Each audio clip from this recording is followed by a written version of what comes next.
이재명 한 사람을 위해서는 나라까지 팔아먹을 것입니다. 이재명을 향해서 국민들께서 레드카드를 들 때가 되었습니다.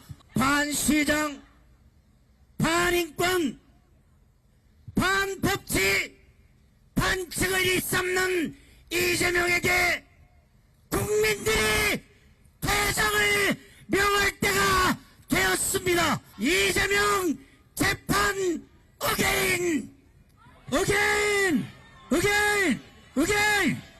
이재명 아웃, 아웃, 아웃, 아웃. 일단 국민의힘 전국 순회 장외 여론전 슬로건이 이재명 정권을 향한 민생 레드카드. 이 지금 어떤 목소리를 듣고 또 어떤 목소리를 내고 있는지 들어보겠습니다. 일단 최근에 있었던 일 중에서는 대장동 사건의 항소 포기, 여기에 대해서 국민들께서 많은 관심을 가지고 계시고 각종 여론조사를 보더라도 국민들의 호응을 받은 이러한 부분들은 아니었다라고 보이거든요.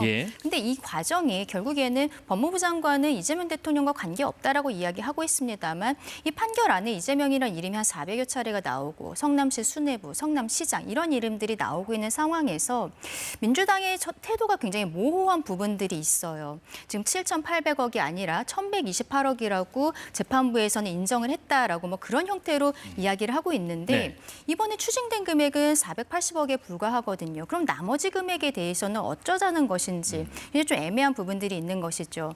여기에 대해서 저희 국민의 입장에서는 지금 민주당이 가고 있는 방향성이 대장동 사건을 넘어서서 재판을 사심제를 하겠다, 배임죄를 폐지하겠다, 여러 가지로 이재명을 무죄를 만들기 위한 빌드업이 아니냐라는 생각들을 갖고 있는 것입니다. 그리고 그 과정에 있어서 앞서 말씀드린 줄 세우기라든지 내란 전담 특별재판부 이런 것들이 다 위헌적이라는 거예요. 말씀드리고 싶은 것은 대한민국의 헌법 체계를 지금 완전히 파괴하는 모습들을 이 정부와 그리고 민주당이 보여주고 있다라고 저희 국민의힘에서는 국민들께 이 모습을 말씀드리겠다라고 하는 거거든요. 그러니까 결국에는 이제 지도부에서 전국을 돌아다니면서 이 부분을 국민들께 말씀을 드리면서 집결을 하는 것입니다. 이게 저희가 뭐 특별법, 환수하는 것에 대한 특별법 같은 것들도 나경원 의원 측에서 준비를 하고 있다라고 이야기를 하고 있고 뭐 특검이라든지 이런 것들도 말씀을 드리고 있습니다만 결국 이것은 지금 뭐 민주당이 완전히 거대 여당인 상황에서는 법안으로서 통과하기는 실질적으로 어려운 거예요. 저희 국민들께서 지지를 해주셔야 법안이든 무엇이든 할 수 있는 상황이어서 이렇게 나가게 된 것이고 이것은 아마도 많은 호응이 있게 되지 않을까. 다만 그 과정에 있어서는 저희 스스로도 변화하는 모습을 보여드려야 된다고 다시 한번 말씀드립니다. 이렇게 뭐 여러 가지 메시지를 내고 있는데 지역 민심을 듣기 위한 전국 순회 일정인데 호남이 빠져 있나 봐요. 여기에 대해서 지역도 나오네요. 그러니까 듣고 싶은 이야기만 듣는 듣겠다. 거라고 보여지는 거죠. 민생 레드카드라서 레드카드를 주겠다. 그래서 이재명 정권을 이제 무너뜨리겠다라는 취지 아닙니까? 민생에 제일 나쁜 게 계엄입니다. 내란이에요. 국가 신뢰도가 하락하고 코스피는 완전히 떨어질 대로 떨어지고 이 국가 신인도며 뭐며 대한민국을 어지럽게 만들었습니다. 거기에 대해서 장동혁 대표 뭐라 그랬습니까? 신의 섭리라고 그랬습니다. 그런데 거기에 대해서 사과하지 않고 민생 얘기를 한다고요? 그거는 사실 납득되지 않습니다. 독재를 청산하겠다는 이야기도 하시더라고요. 기본적으로 국민의힘에서도 한미동맹 소중히 여기시니까요. 미국이 이재명 정부 어떻게 평가했습니까? 팩트시트 백악관에서 한국 정부와 동시에 발표할 때 민주주의의 역량과 회복력을 보여준 이재명 정부라고 얘기했습니다. 어디서 독재라고 얘기할 수 있습니까? 아무리 이 정쟁의 수단으로 삼고 싶어도 최소한의 근거는 가져야 되는 겁니다. 그리고 수권정당이 되기 위해서는 대안을 내야 되는 거예요. 항소 포기, 저 문제 제기하실 수 있다고 봅니다. 그런데 거기에서만 머물러서는 안 되는 겁니다. 그걸 연결고리로 하면서 호남을 빼고 전국을 돌면서 민생 투어를 한다? 그리고 선전전을 한다? 이게 무슨 효과가 있겠습니까? 민생과 제일 거리가 먼 행보를 하는 것인데요. 그러니까 당내에서도 쓴소리가 나오는 거 아니겠습니까? 지방선거 앞두고 지금 우리가 이 길로만 가면 안 된다. 이렇게 민생은 그냥 허울 좋은 껍데기가 아닙니다. 정말 어떻게 채워나가는지를 국민들이 보고 계시는 겁니다. 민생이다, 독재다. 이랬을 때 거기에 소구하는 국민들이 얼마나 계시겠습니까? 이런 행보는 저는 오히려 국민을 어떻게 보면 얕잡아보는 행보다 이렇게 평가하고 싶습니다. 자, 그런데 이제 다음 주면은 비상계엄 선포 1년이 되는 때가 옵니다. 이날은 또 장동혁 대표가 취임한 지 100일이 된 날이라고 하더라고요. 자, 이러다 보니까 이런 기대가 있습니다. 국민의힘에서는 그날 어떤 목소리가 나올 것인가. 자, 일단 국민의힘 소속 지자체장으로는 처음으로 박형준 부산시장이 한 메시지를 냈습니다. 계엄에 대해서 일단 사과를 하고 현실을 좀 직시하는 게 좋겠다. 국민의힘이. 이게 계엄 이야기를 하기가 좀 무서워한다면 이 보수의 가치가 분명하지 않는다. 라면서 좀 사과해야 된다는 입장을 발언을 하기도 했는데 장동욱 대표가 이날 혹시 어떤 메시지 낼 것인가 예상 가는 부분이 있으세요? 뭐 신동욱 최고위원 네. 같은 경우에도 사과의 메시지가 나가야 된다라는 것에 대해서 강하게 언론을 통해서 이야기를 하는 것을 보면은 아마도 고민이 깊은 부분이 아닐까라고 생각을 합니다. 앞서 제가 장동욱 대표가 전당대회 과정에서의 어떤 강성 지지층들에게 소구를 하면서 당선이 됐었던 부분들 그리고 한동훈 전 대표와의 갈등 이런 것들에 대해서 좀 짚은 부분들이 있는데 결국 그런 것들을 넘어서는 본인이 큰 정치인으로서 가는 방향성에 대해서 국민께 보여드려야 되고 그리고 국민의힘 스스로가 쇄신하는 모습도 보여드려야 됩니다. 근데 이런 이야기가 나오는 것 자체가 굉장히 아이러니한 것이요. 저희는 여러 차례 비상계엄 사태에 대해서 사과를 했고 그리고 탄핵 심판에 있어서 윤석열 전 대통령의 파면 결정이 나왔을 때 민주당보다도 먼저 국민들께 사과의 메시지를 냈었거든요. 근데 이번에 또 사과를 해야 된다 이 이야기가 나오는 것은 저희가 여러 차례 사과를 해도 국민들께서는 국민의힘은 사과하지 않는다는 생각을 갖고 계시다는 것. 그것을 국민의힘 구성원들 스스로가 알고 있다라는 생각이 듭니다. 네. 그렇다면 여기에 대해서는 저희들의 사과가 그동안에 진정성 있게 받아들여지지 않았던 이유에 대해서 그 부분을 지도부가 조금 더 심도 있게 고민을 해야 될 부분들이 있고 저는 개인적으로는 장동혁 대표가 강성 지지층들에게 소구했던 부분들도 있고 그리고 윤석열 전 대통령 면회 가겠다라고 이야기했던 것도 있는데 이미 갔다 오지 않았습니까? 그리고 이제는 앞을 보고 가야 될 때다. 여기에 대해서는 당 대표로서 조금 더 심도 있게 이야기를 해줬으면 좋겠다라고 생각합니다. 지금 뭐 사과를 국민의힘 뭐 지도부랄지 일부랄지 아니면 뭐 의원들 개개인할지 여러 차례 사과를 했는데도 불구하고 국민의힘이 사과하지 않는다라고 느끼는 것은 진정성이 떨어지기 때문이라고 지적을 또 하셨고 자가기 비판을 하셨는데 그렇다면 이날 뭐 국민의힘에서 이 정도 차원의 메시지는 나와야 이 진정성을 국민들이 받아들일 것이다. 어떻게 좀 예상하시는지. 그러니까 최소한 그런 말은 하면 안 되는 거예요. 어떤 말이요? 우리가 황교안이다. 네. 황교안 전 총리는 부정선거 때문에 내란을 선동했다는 혐의를 받고 있는 사람이에요. 심지어 별도로 당까지 만들었는데 아니 어떻게 국민의힘이 황교안 전 총리와 등치될 수가 있습니까? 당대표가 어떻게 이런 이야기를 할 수 있습니까? 그러면서도 또 그럽니다. 우리는 전한길 그리고 뭐 정강훈 이런 세력과도 연대해야 된다라고 이야기를 해요. 한동훈은 공천 줄 수 없어도 전한길은 주겠다라고 이야기하고 있고 그 정치적 스탠스가 바뀌지 않습니다. 그러니까 예. 몇 번 내란에 대해서 잘못했습니다. 윤석열 전 대통령은 국민의힘 사람이 아닙니다. 탈당했으니까요. 얘기해도 하나도 먹히지 않는 겁니다. 이런 강성 발언을 하는데 그러면 누가 제일 불안할까요? 국민의힘 타이틀을 달고 지방선거 나오시는 분들입니다. 모르겠습니다. 일부 지역에서는 이 부분이 어느 정도 소구력이 있을지 모르겠지만 전국 단위 선거는 치를 수가 없는 거예요.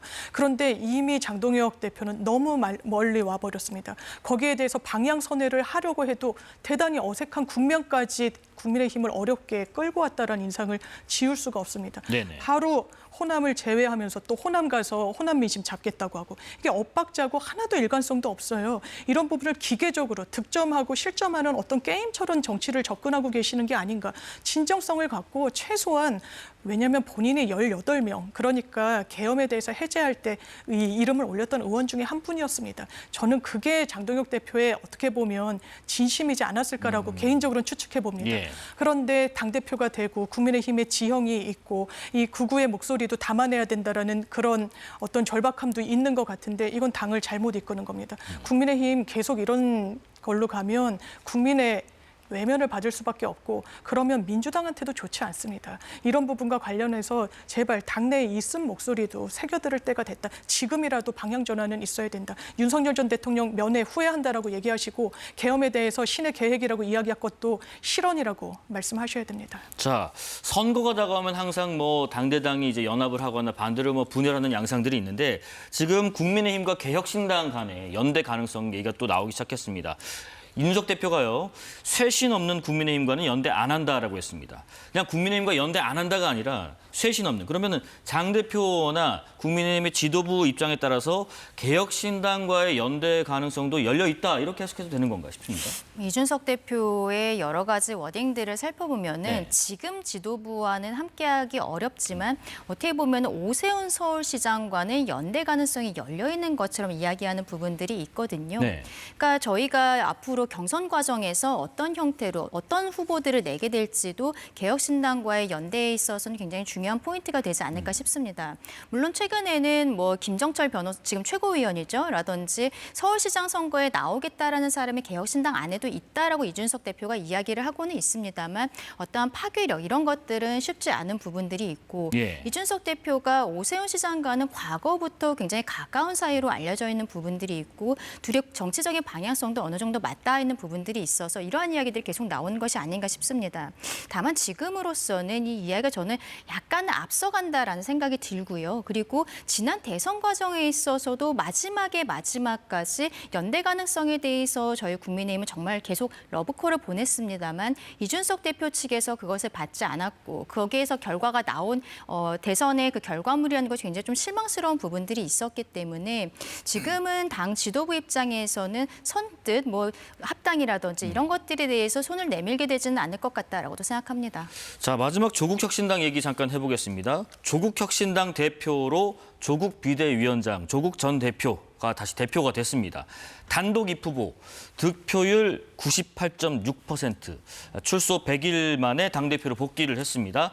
사실상 당명 안에 조국혁신당 본인의 이름이 있는 만큼 귀화는 기정사실화 됐었는데 컨벤션 효과가 어느 정도 될까요? 그러니까 찬반으로 물었기 때문에 예. 이렇게 거의 100%의 수렴하는 결과가 나온 것 같은데요. 그래도 이제 조국 혁신당이라는 당명에서도 알 수 있듯이 거의 상수인 정치인입니다. 그러니까 이제 또 신임 당대표가 됐기 때문에 컨벤션 효과가 아주 없다고는 할 수 없겠습니다만 그래도 조국 혁신당에서는 조국을 빼고 생각할 수 없다라는 점. 그러니까 지방선거를 앞두고 더 기대치는 어떻게 보면 좀 높아질 수 있는 계기는 마련돼 있다고 생각합니다. 네. 그러니까 민주당의 쇄빙선 역할을 하겠다라는 게 민주당은 대선 때도 보수 가치를 또 표방하기도 했었습니다. 왜냐하면 국민의힘이 지금 그 가치를 담지하고 있지 못하거든요. 그러면서 국민들께 안정감을 드리는 부분에 조금 더 방점을 찍는다면 조국 혁신당은 민주당이 챙기지 못하는 더 왼쪽의 논리들, 이론들 그런 부분을 챙기겠다고 공언하고 있고 그래서 쇄빙선이라는 이야기가 나오고 있고 또 민주당이 이야기하기는 조금 어려운 주제들 공소 취소랄지 이런 부분에 대해서 좀 깃발을 드는 부분도 있거든요. 그러니까 민주당과의 어떤 좀 유기적인 결합도 있겠습니다만 이 지방선거에 있어서의 어떤 연대랄까 이런 부분은 지금으로서는 상당히 제한적이지 않을까라는 생각도 듭니다. 그리고 지금 한동훈 전 대표와 조국 대표 간의 토론회는 성사가 되지 않았습니다. 대장동 이른바 항소 포기 사건 관련해서요. 장동혁 대표와 조국 대표 간의 대장동 항소 포기 토론회는 열릴 것인가? 일단 두 사람은 뜻을 모은 것 같은데 어떤 그림 예상되세요? 어쨌든 장동혁 대표와 조국 대표 같은 경우에는 아마 근일 내에 할 것으로 보입니다. 왜냐하면 조국 대표가 전당대회 끝나고 바로 하자라고 이야기를 했고 전당대회가 어제 있었기 때문인데요. 정청래 대표가 함께 할 것인가 이것이 굉장히 좀 관심의 중심에 가 있는 것으로 보입니다. 네. 왜냐하면 대장동 사건 같은 경우에는 결국에는 이재명 대통령과 연결이 되어 있다라고 많은 국민들께서 생각을 하시는 부분들이 있어요. 그런데 우리 아까 봤었던 1인 1표제라든지 이런 것들이 친명과 그리고 어떻게 정청래 대표와의 이런 갈등 이런 양상으로 많은 분들이 읽고 계시는 상황에서 대장동 사건에 대해서 보호하는 이런 메시지들이 나가지 않았을 때는 내부의 갈등들이 더 커질 수도 있겠다라는 생각도 들거든요.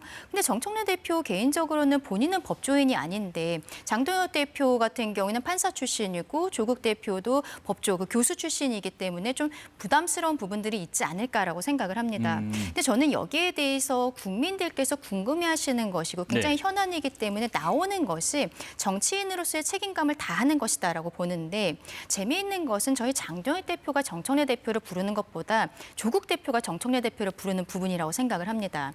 어떻게 보면은 범여권에 있어서 누가 대표 주자가 될 것인가 그 이야기를 지금 한번 가려보자라고 조국 대표가 이야기하는 게 아닌가 싶어요. 네네. 본인이 출소한 지 이제 100일이 되었고 다시 다시 본인이 당대표가 된 상황에서 최근에 있었던 그 성비위 사건이 본인의 개인적인 가족사로 있어서 그 수감되어 있었던 사건들을 넘어서는 정치적인 타격이 굉장히 큰 상황이었거든요. 그럼 조국 대표는 당대표가 되었고 내년에 당장 선거를 본인이 스스로 뛰겠다라고 이야기를 하고 있는 상황에서 체급을 올리기 위해서는 정청래 대표가 나와줘야 되는 부분들이 있는 것입니다. 네. 정청래 대표도 어느 정도 이 부분에 대해서는 좀 인지하고 있을 것이라는 생각이 들어서 고민은 깊을 것이라고 생각합니다만 저는 나와야 된다. 그것이 맞다라고 말씀드리고 싶습니다. 정청래 대표까지 3자 토론 어떻게 가능할까요? 저는 극히 낮다고 보는데요. 극히 낮다, 예. 이제 민주당의 기류는 이게 토론의 대상인가라는 분위기가 조금 더 애초에, 높은 것 네. 같고요. 기본적으로 뭐 법조인들이 모여서 이 부분 1심 판결에 대해서 항소를 하는 게